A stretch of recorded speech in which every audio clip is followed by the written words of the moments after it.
सभी ने बचपन से ये सुना है कि अगर पैसे बनाने हैं तो पैसे खर्च भी करने पड़ेंगे। फ्री में तो कोई आजकल पानी तक नहीं देता। लेकिन क्या इस फिलॉसफी का मतलब है कि हमें पैसे खर्च करने ही पड़ेंगे? आज मैं जिस बुक की समरी आपके साथ शेयर करने वाला हूँ, ये आपकी माइंडसेट ही बदल देगा पैसों के बारे में।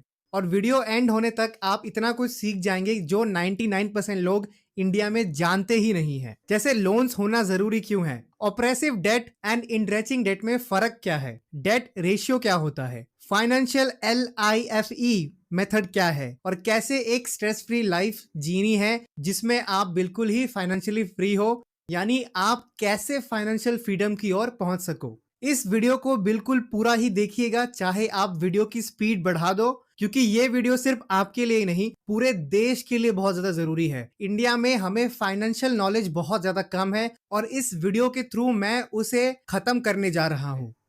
तीसरा और आखिरी स्ट्रैटेजी जो मैंने इस बुक से सीखा वो है फाइनेंशियल LIFE मेथड, यानी लाइफ मेथड। ऑथर कहते हैं कि 4 तरीके हैं जिससे कि आप फाइनेंशियली फ्री हो सकते हो। यानी L का मीनिंग है लॉन्च, I का मीनिंग है इंडिपेंडेंस, F का मीनिंग है फ्रीडम और E का मतलब है इक्विलिब्रियम। ऑथर हमें रेकमेंड करते हैं कि अपनी नेट वर्थ को कैलकुलेट करने के लिए, और नेट वर्थ को कैलकुलेट करने के लिए बहुत ही सिंपल फॉर्मूला है। वो ये है कि एसेट को सब्सट्रैक्ट करना है अपने डेट से। फॉर एग्जाम्पल, एसेट यानी आपका बैंक बैलेंस, आपका प्रॉपर्टीज, आपका बिजनेस की वैल्यू, और डेट यानी आपका home loan, car loan, friend loan, और जो भी लोन है वो सब इसमें आता है। तो जब आप अपना एसेट से अपने डेट को सब्सट्रैक्ट करते हो तो वो है आपका नेटवर्थ। अगर आपका नेटवर्थ आपके एनुअल इनकम का आधा है तो आप अभी L फेज में हो, यानी लॉन्च फेज में हो। अगर आपका नेटवर्थ पूरे साल का एनुअल इनकम है या उससे भी ज्यादा है तो आप अभी I फेज में हो, यानी इंडिपेंडेंस फेज में हो। चलिए एक और एग्जांपल से समझते हैं LIFE मेथड को।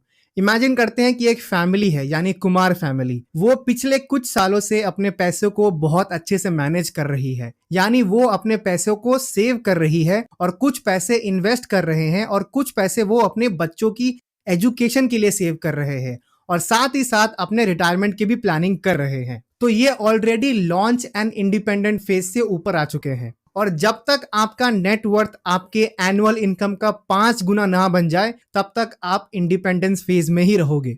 और फ्रीडम फेज में आने के लिए ऑथर रेकमेंड करते हैं कि आपको अपनी वेल्थ बढ़ानी पड़ेगी, यानी संपत्ति बढ़ानी पड़ेगी, और अपने डेट रेशियो को ठीक करना पड़ेगा। डेट रेशियो का मतलब है कि आपका डेट कितना है और आपका एसेट कितना है, इन दोनों का रेशियो। अगर आपका डेट ज्यादा है तो भाई ये बहुत रिस्की है। फॉर एग्जाम्पल, अगर आपका लोन है 5 लाख रुपए का और आपका नेटवर्थ है 10 लाख रुपए का, तो आपका डेट रेशियो हुआ 5:10। जितना हो सके आपको अपनी डेट को कम करना है और अपनी एसेट को बढ़ाना है। चौथा और आखिरी फेज है इक्विलिब्रियम, जहां पर आपका मेन गोल यही है कि आपके सर के ऊपर कोई लोन ना रहे और जो भी आप पैसे कमा रहे हो उसे री इन्वेस्ट कर रहे हो, अपनी वेल्थ बढ़ा रहे हो, ऐसी जगह इन्वेस्ट कर रहे हो जहां से आपको पैसे आ रहे हैं, जहां पर आपको बहुत सारे इनकम स्ट्रीम्स हैं, जिससे कि आपको स्ट्रेस लेने की कोई जरूरत नहीं है क्योंकि पैसे अपने आप ही बन रहे हैं। मैं सभी को रेकमेंड करूंगा कि आप कोई ना कोई एप्लीकेशन से म्यूचुअल फंड्स या स्टॉक मार्केट के बारे में जानिए